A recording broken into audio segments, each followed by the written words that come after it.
রাগে থরথর করে কাঁপছে বস। নিস্তব্ধ কক্ষে বসের রাগের আগুনে উত্তপ্ত হয়ে উঠেছে।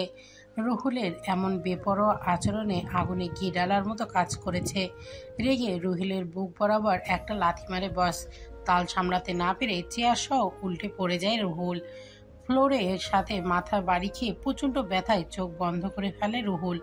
মাথার পেছনে কেটে গেছে মনে হয়, তবুও চোখে মুখে ব্যথার আওয়াজ ফুটে উঠতে দেয় না। দাঁত খেয়েছে ব্যথা সহ্য করে ঠোঁটে মৃদু হাসি ফুটিয়ে তোলে। বস দুপা এগিয়ে এসে নিচে ঝুঁকে শরীরের সর্বোচ্চ শক্তি দিয়ে রুহুলের গলা চেপে ধরে। মুহূর্তেই চোখ মুখ লাল হয়ে যায় রুহুলের, দম আটকে হাঁসফাঁস করতে থাকে। বস দাঁতে দাঁত চেপে রাগী কণ্ঠে বলে, মুখ যখন খুলবি না তাহলে তোকে বাঁচিয়ে রেখে কী লাভ? তোকে বরং মেরেই ফেলি। এমনিতেও তোকে মরতে হতো, যেটা কাল করার ছিল সেটা আজই করে ফেলি। এদিকে গলা চেপে ধরায় দম আটকে চোখ মুখ নীল রং ধারণ করেছে রুহুলের। আর কয়েক সেকেন্ড ওভাবে ধরে থাকলে ওর মৃত্যু নিশ্চিত। তখন পেছন থেকে হন্তদন্ত ভঙ্গিতে একজন দৌড়ে এসে বসের পাশে দাঁড়ায়। হাঁপাতে হাঁপাতে বলে, বস, ম্যাডামের ফোন আপনাকে চাইছে। ম্যাডাম নামটা শুনতেই হাত আগলা হয়ে যায় বসের। হুট করে উঠে দাঁড়িয়ে ফোনটা হাতে নেয়। কানে রাখতেই ওপাশ থেকে ভেসে আসে ধমকের আওয়াজ। পাগল হয়ে গেছিস তুই? কি করতে যাচ্ছিলি এসব? ছেলেটা যদি মরে যেত? তো কি করব? হাত পা গুটিয়ে বসে থাকবো? বসের ঝাঁঝালো কণ্ঠ শুনে হেসে ফেলে ফোনের অপর পাশের ব্যক্তি। বেশ আয়েসি কণ্ঠে বলে, শুধু বসে কেন থাকবো? খেলা এখনো অনেক বাকি আছে। আমি কাঁটা দিয়ে কাঁটা তুলবো। আর তার জন্য ওই ছেলের বেঁচে থাকার প্রয়োজন, তবেই না খেলা জমবে। আর তাছাড়া ছেলেটার কাছে আমাদের বিরুদ্ধে সব প্রমাণ আছে, সেটা কি ভুলে গেছিস? একবার যদি সেগুলো পুলিশের হাতে যায় তাহলে আমরা বরবাদ হয়ে যাব। মধ্যমণি কাঠটা এখনো আমরা হাতে পাই নাই, তাই ওই ছেলের বেঁচে থাকা খুব জরুরি। এই পর্যায়ে বস একদম চুপ হয়ে যায়। তবে রাগ কমেছে কিনা সেটা বোঝা যাচ্ছে না। মাস্কের আড়ালে লুকিয়ে আছে তার চেহারা, তাই চেহারার ভাবগতি বুঝতে অক্ষম সেখানে উপস্থিত সবাই। ফোনটা কেটে পাশে দাঁড়ানো সোহেলের হাতে ফিরিয়ে দেয়। ফোনটা সোহেলের। সে মূলত ম্যাডাম নামক ব্যক্তির কাছে ফোন দিয়েছিল। সোহেলের হাতে ফোন ফিরিয়ে দিয়ে রাগী চোখে তাকায় মাটিতে পড়ে থাকা রুহুলের দিকে। সে এখন ফ্লোরে শুয়ে জোরে জোরে নিঃশ্বাস নিচ্ছে। সেদিকে চোখ রেখে বস সোহেলকে উদ্দেশ্য করে বলে, ওর ট্রিটমেন্টের ব্যবস্থা কর সোহেল। খেয়াল রাখিস, ও মরলে কিন্তু চলবে না। কথাটা বলেই হনন করে বেরিয়ে যায় বস। পেছন পেছন বাকিরাও বেরিয়ে যায়। সবাই যেতেই ছোট্ট করে একটা দম ছাড়ে সোহেল, যেন বড় বাচ্চা বেঁচে গেছে। আস্তে করে দরজাটা আটকে দিয়ে ঘুরে তাকায় রুহুলের দিকে। বুকের ভেতর হঠাৎ করেই মোচড় দিয়ে ওঠে সোহেলের। তাড়াহুড়ো করে এগিয়ে এসে হাঁটু মুড়ে বসে নিচে কণ্ঠ খাদে নামিয়ে বলে, রনি স্যার। ফ্লোরে চোখ বন্ধ করে শুয়ে নিজেকে স্বাভাবিক করছিল রুহুল। হঠাৎ রনির নাম কানে আসতেই চমকে চোখ মেলে তাকায়। নিজের সামনে সোহেলকে দেখে কিছুটা স্বস্তি অনুভব করে। সোহেল খুব সন্দর্পণে রুহুলকে উঠে বসায়। আস্তে আস্তে হাতের বাঁধন খুলে দেয়। রুহুল সতর্ক চোখে চারিদিকে নজর বুলিয়ে নেয়। নিরাপত্তা নিশ্চিত হতেই হালকা ধমকে সুরে বলে, তোকে বলছি না আমাকে রনির নামে ডাকবি না।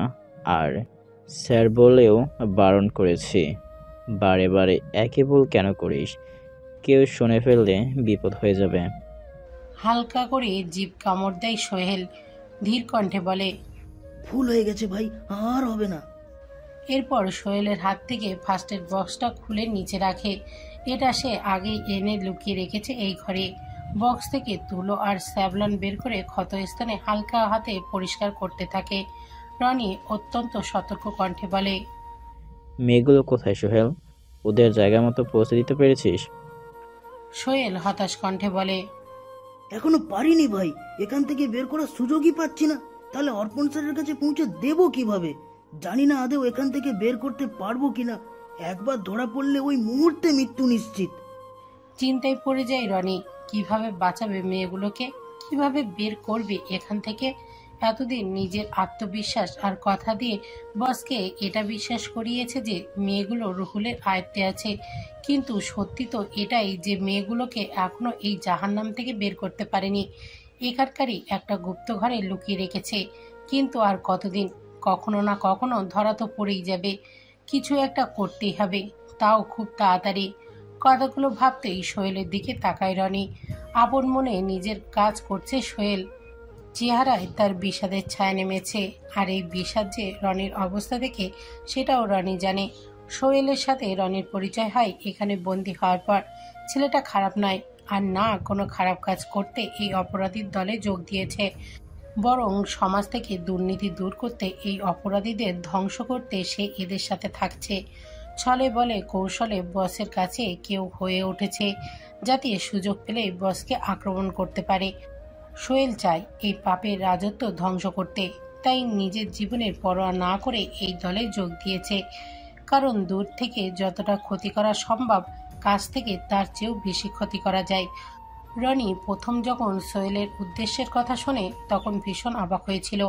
এতটুকু একটা ছেলে, কি বা বয়স তার, বড় জোর 20 কি 22 হবে, তবুও সে দেশের জন্য কাজ করছে, সমাজকে অপরাধ মুক্ত করতে চাইছে। আইনের লোক না হয়েও আইনকে সহায়তা করছে। অথচ ক্ষমতায় থাকা ব্যক্তিরা দিনের পর দিন অনৈতিক কাজ করে যাচ্ছে। এসব ভেবে লম্বা একটা নিঃশ্বাস ছাড়ে রনি। সোহেল নিজের কাজ শেষ করে রনির দিকে তাকায়। রনির পায়ের কাছে বসে আহত কণ্ঠে বলে, আপনি পালিয়ে কেন যাচ্ছেন না ভাই? কেন জেদ করছেন? সেদিন আপনার হাতে মোক্ষম সুযোগ ছিল পালিয়ে যাওয়ার, তাহলে কেন গেলেন না? ওরা আপনাকে মেরে ফেলবে।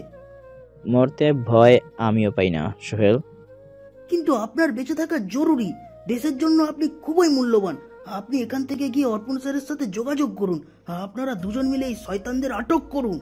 অর্পণ স্যার তো এখনো ধোঁয়াশার মধ্যে আছে, তার সামনে এখনো কোনো সত্যই আসেনি। একটা দীর্ঘ শ্বাস ছাড়ে রনি। স্বচ্ছ চোখে তাকায় সোহেলের দিকে। ছেলেটা ওকে বাঁচাতে মরিয়া হয়ে উঠেছে। রনি স্বাভাবিক কণ্ঠে বলে, আমি চলে গেলে ওই মেয়েগুলোর কি হবে সোহেল? ওদের যে সর্বনাশ নিশ্চিত। শয়তানগুলো বেছে বেছে অনাথ মেয়েগুলোকে টার্গেট করেছে। ওই মেয়েগুলোর জন্য প্রতিবাদ করার কেউ নেই, আর না আছে ওদের বাঁচানোর কেউ। আমি ওদের বিপদে ফেলে চলে যেতে পারি না।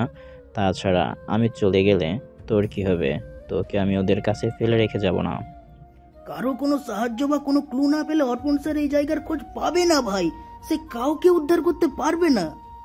অর্পণ বুদ্ধিমান ছেলে, ও ঠিক সব সামলে নেবে। যদি এর মধ্যে ওরা আপনাকে মেরে ফেলে? হালকা হাসে রনি। সেই হাসিতে মিশে আছে একরাশ বিষাদ, এক আকাশ সমান কষ্ট। ঘোলা দৃষ্টিতে উপরে লাইটের দিকে তাকায় রনি। ভেজা কণ্ঠে বলে, আর বেঁচে থাকতে ইচ্ছে করে না সোহেল। বাঁচার ইচ্ছেটাই মরে গেছে। আর কার জন্য বাঁচবো? রনির উদাসীন চেহারা দেখে মনটা খারাপ হয়ে যায় সোহেলের। মনে পড়ে যায় সেই বিভীষিকাময় দিনের কথা। ইভার ভয়ঙ্কর পরিণতি সোহেল নিজের চোখে দেখেছে, নিজের কানে শুনেছে। ইভার এক একটা আর্তচিৎকার দেখেছে রনিকে ছটফট করতে। সেই দিনের কথা মনে পড়লে এখনও সোহেলের শরীরে লোমকূপ দাঁড়িয়ে যায়। তার চোখের সামনেই ঘটেছিল সেই ঘটনা, কিন্তু সোহেল কিচ্ছু করতে পারেনি।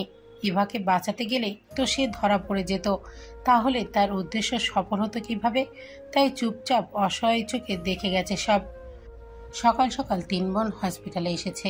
কাল রাত থেকেই প্রাপ্তির চোখে হঠাৎ ব্যথা করছিল। রাতে আপাতত পাত্তা দেয়নি, কিন্তু ভোর রাতের ব্যথা বেড়ে সেটা অতিরিক্ত মাত্রায় হতেই আর সহ্য করতে পারে না প্রাপ্তি। বোনকে চোখ চেপে ধরে আর্তনাদ করতে দেখে তৎক্ষণাৎ হসপিটালে নিয়ে এসেছে দীপ্তি, সাথে সুপ্তিও এসেছে। প্রাপ্তিকে নিয়ে সোজা সাগরের কাছে এসেছে দীপ্তি। সজীবকে ছাড়া কখনো একা কোথাও যায়নি দীপ্তি, তাই লোকজনের সাথে পরিচয়ও খুব কম। বাবার বাড়ি আসার পর থেকে সজীব একবারও ফোন করেনি দীপ্তিকে, তাই অভিমান করে প্রাপ্তির কথাও জানায়নি। একাই হসপিটালে নিয়ে এসেছে প্রাপ্তিকে। দীপ্তি পরিচিত বলতে সাগর ছাড়া আর কেউ নেই এখানে, তাই সোজা সাগরের কাছে চলে এসেছে। প্রাপ্তিকে ব্যথায় আর্তনাদ করতে দেখে তাড়াহুড়ো করে একটা পেনকিলার খাইয়ে দেয় সাগর, এতে ক্ষণিকের জন্য ব্যথা কমবে। প্রাপ্তি একটু স্বাভাবিক হতেই সুপ্তির সাথে পাঠিয়ে দেয় কিছু টেস্ট করতে। সাগরের মুখোমুখি হয়ে মাথা নিচু করে বসে আছে দীপ্তি। এতক্ষণে দীপ্তির দিকে পূর্ণ দৃষ্টিতে তাকায় সাগর। তাকাতেই কিছুটা চমকে ওঠে, স্থির হয়ে যায় দৃষ্টিজোড়া। দীপ্তির মলিন মুখটা দেখে বুকের ভেতর ব্যথার সৃষ্টি হয় সাগরের। মুখ দেখে মনে হচ্ছে কত জন্মের অভুক্ত। মুখটা পুরো শুকিয়ে গেছে, ভেতরে হাঁসফাঁস করতে থাকে সাগর। খুব করে জানতে ইচ্ছা করছে যে দীপ্তি কি হয়েছে, মুখটা মলিন কেন তার, কিন্তু জিজ্ঞাসা করার ইচ্ছাকে দমিয়ে নেয় সাগর। দীপ্তির প্রতি দুর্বলতা আনাওয়ার নাই, তাই অন্যদিকে তাকিয়ে ছোট্ট করে একটা দম নেয়। পাশেই অঙ্কন দাঁড়িয়ে আছে। অঙ্কনকে চোখের ইশারায় প্রাপ্তির কাছে যেতে বলে। ভাইয়ের ইশারা বুঝতে পেরে মাথা নাড়িয়ে চলে যায় অঙ্কন।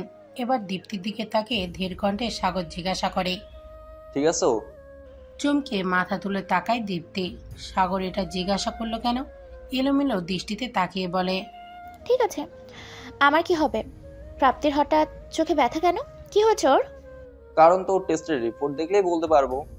একটু থেমে যায় সাগর, কয়েক সেকেন্ড দম নিয়ে বলে, আচ্ছা, প্রাপ্তি কি জন্মগতভাবে অন্ধ? না, প্রাপ্তির চোখে দেখতে পেত। 6 বছর আগে একটা অ্যাক্সিডেন্টে ওর চোখে দৃষ্টি হারায়। ভুরু কুঁচকে তাকায় সাগর। ব্যাপারটা কেমন জানি সন্দেহজনক লাগছে। কৌতূহলী কণ্ঠে সাগর জিজ্ঞাসা করে, তোমরা ডক্টর দেখোনি? ওই মুহূর্তে ট্রিটমেন্ট করলে তো দৃষ্টিশক্তি ফিরে আসার কথা। আপনার মনে হয় আমার ওই চিকিৎসার অবহেলা করব? আমার পরিবারে ওর জন্য জান দিতে প্রস্তুত। সজীব শহরের সবচেয়ে বড় চক্ষু বিশেষজ্ঞ ডক্টর দিয়ে ট্রিটমেন্ট করায় প্রাপ্তির, কিন্তু ডক্টর ওকে ঠিক করতে পারেনি। ডক্টর বলে দিয়েছে যে প্রাপ্তি আর কোনোদিন চোখে দেখতে পারবে না। এর আগে কি চোখে ব্যথা করতো? এর আগে এমন হয়নি, আজই প্রথম। দীপ্তির কথাগুলো সাগরকে ভাবাচ্ছে খুব। সাধারণ ব্যাপারটা হঠাৎ করেই সন্দেহজনক লাগছে। প্রাপ্তির দৃষ্টিশক্তি হারানো কি স্বাভাবিক কোনো ঘটনা, নাকি কারো সূক্ষ্ম কোনো পরিকল্পনা? প্রাপ্তিকে নিয়ে দোতলায় এসেছে সুপ্তি। একজন নার্স প্রাপ্তিকে টেস্ট করানোর জন্য নিয়ে গেছে। সুপ্তি দোতলায় বারান্দায় দাঁড়িয়ে দুঃখী দুঃখী মুখ করে সেলফি উঠাচ্ছে। ফেসবুকে পোস্ট করে সবাইকে আপডেট জানাতে হবে তো। ইতিমধ্যে প্রায় 100খানিক সেলফি ওঠা শেষ, কিন্তু একটা ছবিও সুপ্তির পছন্দ হচ্ছে না। ফোনের ক্যামেরা অন করে আবার সেটা উঁচু করে ধরে। মুখটাকে জনমদুঃখী বানিয়ে ফোনের দিকে তাকাতেই ক্যামেরায় দেখতে পাই পেছনে অঙ্কন দাঁড়িয়ে আছে। চোখে মুখে তার একরাশ বিরক্তি। অঙ্কনকে দেখে সেলফি তোলার জন্য উপরে ওঠানো হাত নিচে নামিয়ে নেয় সুপ্তি। রোবটের মতো পেছনে ঘুরে তাকায়। অঙ্কন প্যান্টের পকেটে হাত গুজে কণ্ঠে বিরক্তি নিয়ে বলে, মাথার গোবরগুলো পচে কি গ্যাস্ট্রিক হয়ে গেছে? সুপ্তি অবুঝের মতো প্রশ্ন করে, মানে ঘিলু চিনো? ঘিলু আছে মাথায়? কিসের ঘিলু? কার ঘিলু? অঙ্কন দ্বিগুণ বিরক্তি নিয়ে বলে, আমি বা কাকে কি বলছি? মাথায় ঘিলু থাকলে তো চিনবে। কি বলছেন আপনি এসব? আমি কিছু বুঝতে পারছি না। বোঝার জন্য মাথায় ঘিলু থাকতে হয়, সেটা তো তোমার নেই। মানে একটা মানুষ এতটা গাধা হয় কিভাবে? একজন অসুস্থ মানুষকে হসপিটালে নিয়ে এসে মনের সুখে সেলফি তুলছে। হাউ? এবার সুপ্তি বুঝতে পারে অঙ্কন ওকে অপমান করেছে। ব্যাপারটা বুঝতেই রেগে যায় সুপ্তি। রাগে ফুঁসে উঠে চেঁচিয়ে বলে, আপনি আবার আমাকে অপমান করছেন? এই সমস্যাটি কি আপনার? সবসময় আমার পিছনে লাগেন কেন, বাজে লোক? অঙ্কন হাত পকেটে গুজে দুপা এগিয়ে আসে, কিছুটা ফিসফিস করে বলে, গাধার সাথে তুমি যে একটা ম্যানারলেস সেটাও প্রমাণ করে দিলে। হসপিটালে দাঁড়িয়ে এত জোরে কথা বললে কি প্রমাণ করতে চাইছো? যে তোমার গলার আওয়াজে ফাটা বাঁশের মতো? এ পর্যায়ে টনক নড়ে সুপ্তির। কথা থামিয়ে চারিদিকে নজর বুলিয়ে দেখে সবাই অদ্ভুত চোখে তাকিয়ে আছে ওর দিকে। সুপ্তির আর বুঝতে বাকি নেই যে সবাই ওর কথাই শুনছে শুধু। অঙ্কনের কথা কারোর কানে পৌঁছায়নি। সবার দিকে এক নজর তাকিয়ে সুপ্তি অঙ্কনের দিকে তাকায়। অঙ্কনের ঠোঁটের কোণে বাঁকা হাসি। অঙ্কন যে ইচ্ছে করে সুপ্তির পেছনে লেগেছে সেটা সুপ্তি বেশ বুঝতে পারছে। তাই 2 কদম এগিয়ে অঙ্কনের কাছাকাছি এসে দাঁড়ায়। অঙ্কনের দিকে তর্জনী আঙুল তাক করে বলে, আপনাকে তো আমি দেখে নেব, কলিজা কাটে ডক্টর। বলে হনন করে সেখান থেকে চলে যায় সুপ্তি। ক্ষণিকের জন্যই ভুলে গেছে যে এখানে প্রাপ্তি আছে। প্রায় 2 ঘন্টা পর সব টেস্ট শেষ করে বেরিয়ে আসে প্রাপ্তি। একজন নার্স প্রাপ্তির হাত ধরে আছে। বাইরে এসে হালকা আওয়াজে সুপ্তিকে ডাকতে থাকে, কিন্তু সুপ্তির কোনো উত্তর নেই। গেল কোথায় মেয়েটা? হঠাৎ করে এই কথা থেমে যায় প্রাপ্তির। লম্বা একটা নিঃশ্বাস নিয়ে আবারও তা ছেড়ে দেয়। ভুরু কুঁচকে তাকায় প্রাপ্তি, কৌতূহলী কণ্ঠে বলে, অফিসার আপনি এখানে? প্রাপ্তির মুখে অফিসার সম্বোধন শুনে হালকা হাসে অর্পণ। ও জানত যে প্রাপ্তি ঠিকই ওর উপস্থিতি অনুভব করবে, তাই চুপ করেছিল। প্রাপ্তির কথা শেষ হতেই চোখের ইশারায় নার্সকে চলে যেতে বলে অর্পণ। নার্স বিনা বাক্যে চলে যায়। অর্পণ এবার এগিয়ে এসে বলে, চেক আপ করতে এসেছিলাম, এসে কাকতালীয়ভাবে দেখা হয়ে গেল। মনে মনে হাসে প্রাপ্তি। এটা কৌতূহলী নাকি ইচ্ছাকৃত সেটা খুব ভালো করেই বুঝতে পারছে, কিন্তু প্রতিবাদ করতে ইচ্ছা করছে না। থাক না কিছু কথা মনের ভেতরে গোপনে। অর্পণ কিছুটা চিন্তিত সুরে বলে, ঠিক আছো তুমি? জি। তোমার বোনেরা নিচে আছে, আমার সাথে চলো, আমি পৌঁছে দিয়ে আসছি। একটু ভাবনায় পড়ে যায় প্রাপ্তি। ইচ্ছা করছে সরাসরি সাহায্যের জন্য না করে দিতে, কিন্তু সিঁড়ি দিয়ে নিচে নামতে হবে, আর কারোর সাহায্য ছাড়া সিঁড়ি পার হওয়া সম্ভব না। তাই অগত্যা রাজি হয়ে যায় প্রাপ্তি। নিজের ডান হাতটা এগিয়ে দিয়ে বলে, চলুন। প্রাপ্তির হাতের দিকে অবাক চোখে তাকায় অর্পণ। এত সহজে যে প্রাপ্তি নিজের হাত বাড়িয়ে দেবে সেটা অর্পণ ভাবেনি। মনে মনে খুশি হয়ে যায়। প্রাপ্তি এগিয়ে যেতেই হাতটা হালকা করে ধরে সামনের দিকে পা বাড়ায়। সিঁড়ির কাছাকাছি আসতেই অর্পণ সতর্ক কণ্ঠে বলে, সামনে সিঁড়ি আছে, সাবধানে। অর্পণের হাতটা শক্ত করে ধরে একটা পা ফেলতে থাকে প্রাপ্তি। প্রাপ্তির মুখে স্পষ্ট বিশ্বাসের ছাপ দেখতে পাচ্ছে অর্পণ। কিছুটা অবাক কণ্ঠে অর্পণ বলে, আমার এক বলাতেই সাথে সাথে রাজি হয়ে গেলে যে? যদি আমি খারাপ উদ্দেশ্যে নিয়ে থাকি, তোমাকে যদি ধাক্কা দিয়ে ফেলে দেই? আমি জানি আপনি এমন কিছুই করবেন না, আপনাকে আমি বিশ্বাস করি। অর্পণের মনে শীতল স্রোত বয়ে যায়। নিজের প্রতি প্রাপ্তির বিশ্বাস দেখে বুকটা খুশিতে ভরে উঠেছে। তবুও আরো একটু বাজিয়ে দেখতে অর্পণ বলে, আজ এত বিশ্বাস দেখাচ্ছ, অথচ কাল তোমার মধ্যে বিশ্বাসের ছিটে ফোটাও ছিল না। আমার চরিত্র নিয়ে প্রশ্ন তুলেছিলে। ভুল বুঝছেন অফিসার, আমি আপনার চরিত্র নিয়ে মোটেও প্রশ্ন তুলিনি। আমি আমার মনের ভয়টা প্রকাশ করেছি মাত্র। আর সত্যি বলতে, বিয়ের আগে প্রেম ভালোবাসায় আমি বিশ্বাস করি না। ওই সম্পর্কটা খুবই ঠুনকো, অপবিত্রতায় ভরা, এক ঝটকায় ভেঙে যায়। বিয়ের পরে স্বামী স্ত্রীর মধ্যে যে ভালোবাসা তৈরি হয় আমি সেটাই বিশ্বাসী। ওই সম্পর্কটা সম্পূর্ণ পবিত্র, একটা অদৃশ্য বন্ধন বেঁধে রাখে দুজনকে। তাছাড়া সবচেয়ে বড় কথা হলো আমি অন্ধ, আর একজন অন্ধ মেয়ের সাথে কেউ ক্ষণিকের ভালোবাসা জড়াতে পারে, কিন্তু বিবাহ বন্ধনে আবদ্ধ হতে চাইবে না। তাই নিজেকে এইসব থেকে রক্ষা করছি। যদি কেউ ভালোবাসার আবদার নিয়ে আসে, তাকে বলবো বিয়ে করে নিতে। প্রেম ভালোবাসার জন্য তো সারা জীবন পড়ে রয়েছে। প্রাপ্তির দিকে শীতল চোখে তাকায় অর্পণ। তাকিয়ে থাকে ওই মায়াভরা মুখের দিকে। প্রাপ্তির বলা একটা কথা অর্পণের মনে ফুলের মতো বর্ষণ হচ্ছে। কথাগুলোর মর্মার্থ কাল না বুঝলেও আজ বেশ বুঝতে পারছে। হালকা হাসে অর্পণ। এরই মাঝে ওরা নিচে চলে এসেছে। সাগরের কেবিনে ঢুকতেই দেখতে পাই সেখানে সবাই আছে। প্রাপ্তিকে দেখে উঠে দাঁড়ায় দীপ্তি। এগিয়ে গিয়ে প্রাপ্তিকে আগলে নেয়। চিন্তিত ভঙ্গিতে জিজ্ঞাসা করে, বেশি কষ্ট হচ্ছে? দীপ্তির কথা শুনে স্বস্তির চোখে তাকায় অর্পণ, যেন প্রাপ্তির মুখ দেখেই ওর কষ্ট অনুভব করতে চাইছে। এতক্ষণে যেন প্রাপ্তির ব্যথাটা আবার অনুভব করে। অর্পণের সাথে কথা বলতে বলতে ব্যথার কথা ভুলেই বসেছিল। তবে পেন কিলার খেয়ে কিছুটা কমেছে, কিন্তু পুরোপুরি না। সেটা কাউকে বুঝতে না দিয়ে বলে, একদম কষ্ট হচ্ছে না আপি, ব্যথা কমে গেছে, চিন্তা করো না। প্রাপ্তির কথা শুনে স্বস্তির নিঃশ্বাস ছাড়ে দীপ্তি। সাগরের দিকে তাকাতেই সাগরের চোখের ইশারায় আশ্বস্ত করে দীপ্তিকে। এরপর একটা কাগজ এগিয়ে দিয়ে বলে, আমি কিছু ওষুধ লিখে দিয়েছি, আপাতত এগুলো চলবে। রিপোর্ট পেলে আমি আমার পরিচিত চক্ষু বিশেষজ্ঞ ডক্টরের সাথে এটা নিয়ে আলোচনা করব। চিন্তা নেই, সব ঠিক হয়ে যাবে। মাথা নাড়িয়ে প্রাপ্তিকে নিয়ে চলে যায় দীপ্তি। এতক্ষণ নিজেকে স্বাভাবিক রেখে চুপচাপ দাঁড়িয়েছিল অর্পণ। দীপ্তি সবাইকে নিয়ে চলে যেতেই সাগরের সামনে চেয়ারে ধূপ করে বসে পড়ে অর্পণ। চেহারার ব্যাকুলতা এবার ফুটে উঠেছে। চিন্তিত কণ্ঠে বলে, প্রাপ্তির কি হয়েছে ভাই? আঙ্কেল ফোন করে বলল ওর চোখে প্রচণ্ড ব্যথা করছে, কিন্তু কেন? অর্পণের কথা শেষ হতেই চেয়ারে গা এলিয়ে দিয়ে বসে সাগর। ভাবনার সুরে বলে, কিছু একটা গন্ডগোল আছে অর্পণ। প্রাপ্তি জন্ম থেকে অন্ধ নয়, 6 বছর আগে অ্যাক্সিডেন্টে সে চোখের দৃষ্টি হারায়। আবার দীপ্তির কথা অনুযায়ী শহরের সবচেয়ে ভালো ডক্টরকে দিয়ে ট্রিটমেন্ট করেছে প্রাপ্তির, কিন্তু খটখটা এখানে লাগছে যে জন্মগত অন্ধ না হলে তো ভালোভাবে চিকিৎসা করলে চোখের দৃষ্টি ফিরে আসার কথা, তাহলে সেটা হলো না কেন? চোখের ব্যথাও এই 6 বছরে আজ প্রথম হয়েছে, কিন্তু কেন? অ্যাক্সিডেন্টটা কি স্বাভাবিক ছিল, নাকি এর পেছনে অন্য কিছু আছে? রিপোর্ট না পাওয়া পর্যন্ত ক্লিয়ার হতে পারছি না। সাগরের কথা শুনে দৃষ্টি শীতল হয়ে গেছে অর্পণের। মাথায় জেঁকে বসেছে এক ঝাঁক চিন্তা। আসলেই তো এই ব্যাপারটা অর্পণ আগে খেয়াল করেনি কেন? প্রাপ্তি অন্ধ হওয়ার পেছনে কারণ কেন আগে জানতে চায়নি? অর্পণের আগেই জেনে নেওয়া উচিত ছিল। এতদিন যেটা স্বাভাবিক ভাবছিল সেটা কি আদৌ স্বাভাবিক বিষয়? সাগরের সন্দেহ যদি সত্যি হয় তাহলে প্রাপ্তি খুব কাছের কেউ ওর ক্ষতিটা করার চেষ্টা করেছে। কিন্তু কে? প্রাপ্তিকে নিয়ে বাসায় ফিরতেই ড্রয়িং রুমের সোফায় সজীবকে বসে থাকতে দেখে থমকে যায় দীপ্তি। চুলগুলো এলোমেলো হয়ে আছে, মুখের দাড়িগুলো বড় অদ্ভুত লাগছে দেখতে, চোখটা হালকা লাল হয়ে আছে, দেখে মনে হচ্ছে ঠিকমতো ঘুমাতে পারেনি।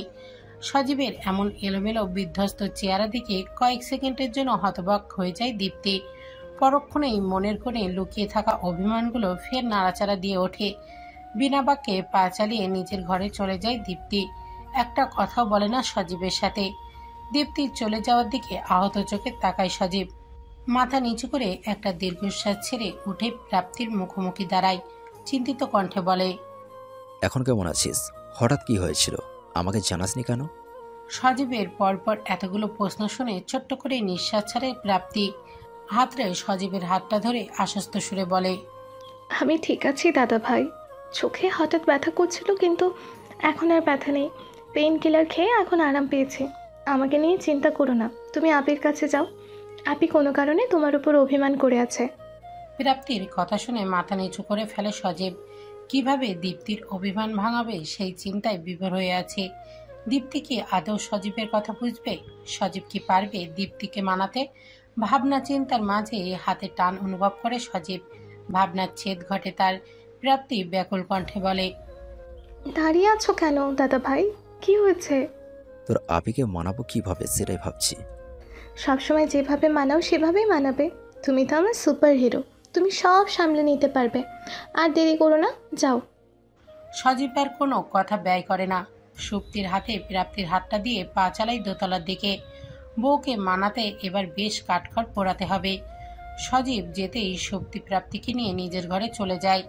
দরজা হালকা চাপিয়ে দিয়ে ধীর কণ্ঠে বলে, দাদা ভাই আর বড় আপির মধ্যে কি ঝগড়া হয়েছে ছোট আপি? হয়তো। এত বছরে আজ প্রথম দুজনের মধ্যে মান অভিমান দেখলাম। আমি তো ভাবতাম বড় আপি পৃথিবীর সবচেয়ে সুখী মানুষ। ওদের হয়তো কখনো ঝগড়া হয়নি।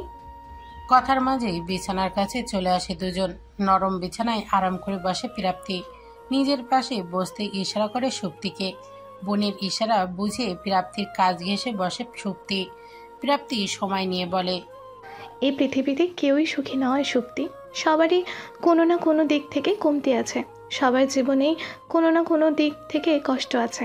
মানুষ ভেদে তাদের কষ্টের ধরনও ভিন্ন। আমাদের সবটা মানিয়ে নিয়ে চলতে হয়। জীবনের একটা কষ্টদায়ক দিক থাকলে আর 5টা সুখময় দিক থাকে। কষ্টটাকে উপেক্ষা করে সুখটাকে আপন করে নিতে হয়।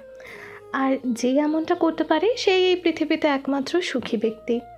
আমি কি বোঝাতে পেরেছি? প্রাপ্তির কথা শুনে হালকা হাসে সুপ্তি। তার ছোট্ট আপির জীবন সম্পর্কে অনেক ভালোভাবে বর্ণনা দেয়। বয়সে দীপ্তির ছোট হলেও বুদ্ধি যেন সবার চেয়ে বেশি। প্রাপ্তির কথাগুলো সুপ্তির কাছে বেশ ভারী মনে হয়। এক একটা কথার ওজন যেন কয়েক টন ভারী। সব পরিবেশের সাথে নিজেকে মানিয়ে নেওয়ার একটা চমৎকার গুণ আছে প্রাপ্তির। আর এই গুণটাই সুপ্তিকে বারে বারে বিমোহিত করে। বিকালে রান্নাঘরে নাস্তা বানাচ্ছে রুবিয়া। তাকে হাতে হাতে সাহায্য করে দিচ্ছে বকুল। এই কয়েকদিনে বকুল একদম মিশে গেছে রুবিয়া আর নুহাসের সাথে। ওদের পরিবারের একটা অংশ হয়ে গেছে যেন। রুবিয়া যখন চুলায় গরম গরম পেঁয়াজি ভাজতে ব্যস্ত, তখন হঠাৎ করেই বাসার কলিং বেল বেজে ওঠে। বাসায় নুহাস নেই, কোনো জরুরি কাজে বাহিরে গেছে। রুবিয়া চুলার আঁচ কমিয়ে দিয়ে দরজা খুলতে যায়। দরজা খুলতেই চোখের সামনে ভেসে ওঠে অর্পণের হাস্যোজ্জ্বল চেহারা। অর্পণকে দেখে রুবিয়াও মুচকি হাসে। অর্পণ ভেতরে আস্তে আস্তে বলে, কেমন আছো রবিনা কাকি? এই তো বেশ ভালো। তা হঠাৎ এই সময় যে? একটু দরকারে আসলাম। নুহাস কাকু আছে? বেরিয়েছে একটু কাজে। তুই বস, আমি ফোন করে আসতে বলছি। এরই মাঝে বকুল বেরিয়ে আসে রান্নাঘর থেকে। অর্পণকে দেখেই হাসি মুখে অর্পণের পাশে বসে।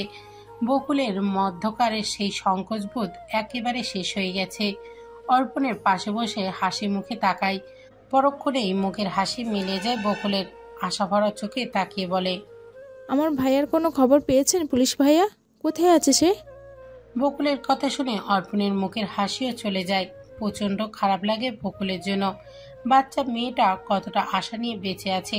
তার ভাইকে কবে তার কাছে ফিরিয়ে দিতে পারবে সেটা জানে না অর্পণ। বকুলের মাথায় হাত বুলিয়ে দিয়ে বলে, পেয়ে যাব, তাও খুব তাড়াতাড়ি। তোমার ভাইকে ঠিক তোমার কাছে ফিরিয়ে দেব, কথা দিলাম। বকুল আর কিছু বলে না। বুকে এই আশা পুষেই রেখেছে যে একদিন তার ভাইটা ঠিকই ফিরে আসবে। দৌড়ে এসে বকুলকে জড়িয়ে ধরবে, কপালে চুমু দিয়ে বলবে, বকুল ফুল, তোকে অনেক মিস করছি। কথাগুলো ভাবতেই চোখ জোড়া ছলছল করে ওঠে বকুলের। এরই মাঝে সেখানে উপস্থিত হয় নুহাস। রুবিয়া একটু আগেই নাস্তা নিয়ে এসে বসেছে। সবাই নাস্তা খেতে খেতে টুকটাক কথা বলছে। শেষে নুহাসের উদ্দেশ্যে অর্পণ বলে, আমি বকুলকে এখান থেকে নিয়ে যেতে এসেছি নুহাস কাকু। অর্পণের কথা শুনে বিস্ফোরিত চোখে তাকায় নুহাস। একই অবস্থায় রুবিয়ারও। নুহাস আশ্চর্য কণ্ঠে বলে, কিন্তু কেন? ও কি এখনো ভালো নেই? আমরা কি কোনোভাবে ওকে কষ্ট দিয়েছি? বলেই আশাভরা চোখে বকুলের দিকে তাকায়। বকুল নিজেই প্রশ্নবোধক চোখে তাকিয়ে আছে। অর্পণ সবার দিকে এক নজর তাকিয়ে স্বাভাবিক কণ্ঠে বলে, বকুলকে এখানে এতদিন রেখেছিলাম কারণ ও শারীরিক দিক থেকে অসুস্থ ছিল। রুবিনা কাকি যেহেতু নার্স, তাই তার কাছে রেখেছিলাম।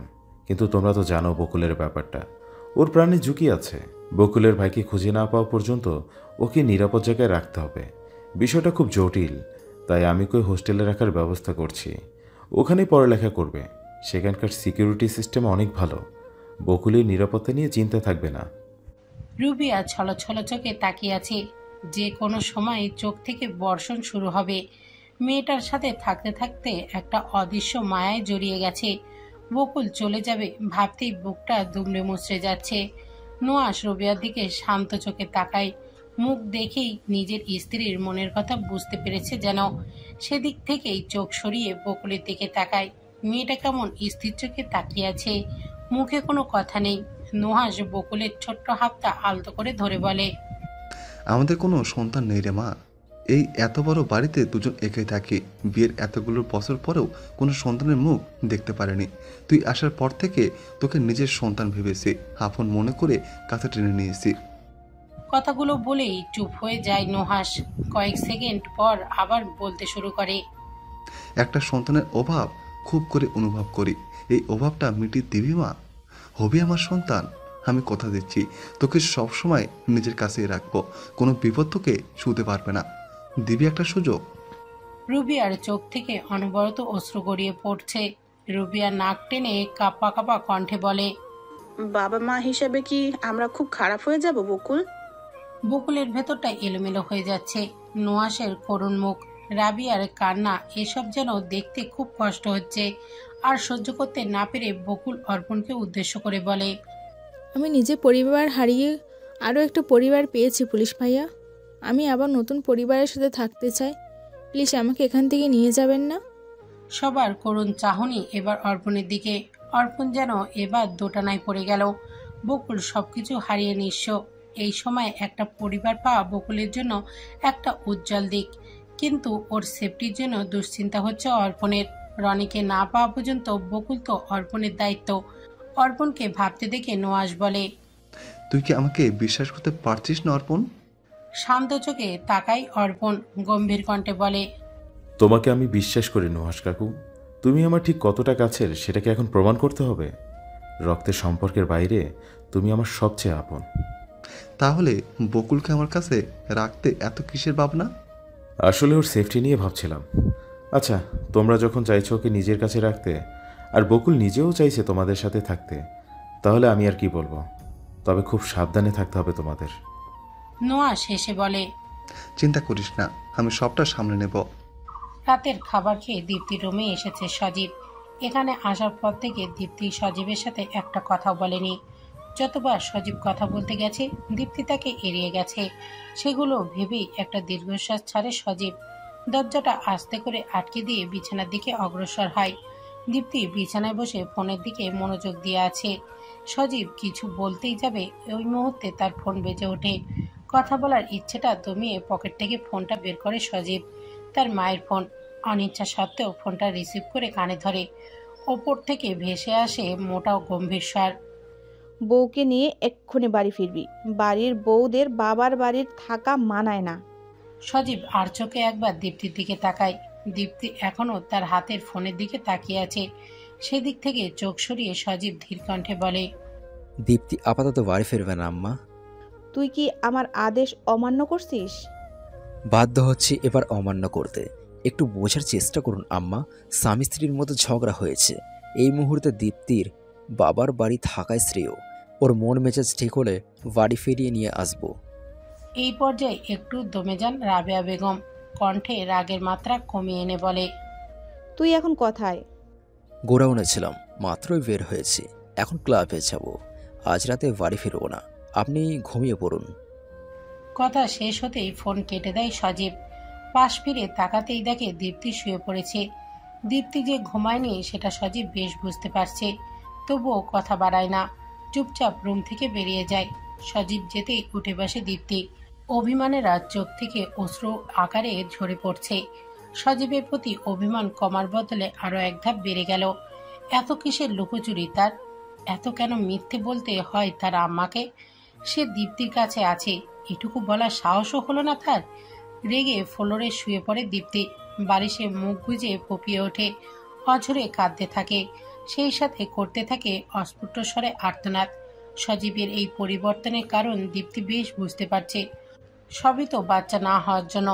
আজ একটা বাচ্চার অভাব বড্ড বেশি অনুভব করছে দীপ্তি। একটা বাচ্চা থাকলে সজীব এমন করতে পারত না। তার সাজানো সংসার এভাবে এলোমেলো হয়ে যেত না। পরক্ষণে কিছু একটা ভেবে উঠে বসে দীপ্তি। মাথায় জেঁকে বসে বিশাল বড় একটা চিন্তার পাহাড়। সেই সাথে পাল্লা দিয়ে বাড়ছে কৌতূহল। ঘুরে ফিরে সন্ধ্যের তীরে সেই নিষিদ্ধ ঘরের সামনে গিয়েই থামছে। কি এমন আছে ওই নিষিদ্ধ ঘরে? কেন সেখানে কাউকে যেতে দেয় না তার শাশুড়ি? এত কঠোর নিষেধাজ্ঞা কেন ওই ঘরের জন্য? দীপ্তিকে জানতে হবে, সব কেনর উত্তর বের করতে হবে। আর তার জন্য ওকে বাড়ি ফিরতে হবে। এবার দীপ্তি সব জেনেই ছাড়বে। সজীবকে আর অজুহাত দেখানোর সুযোগ দিবে না।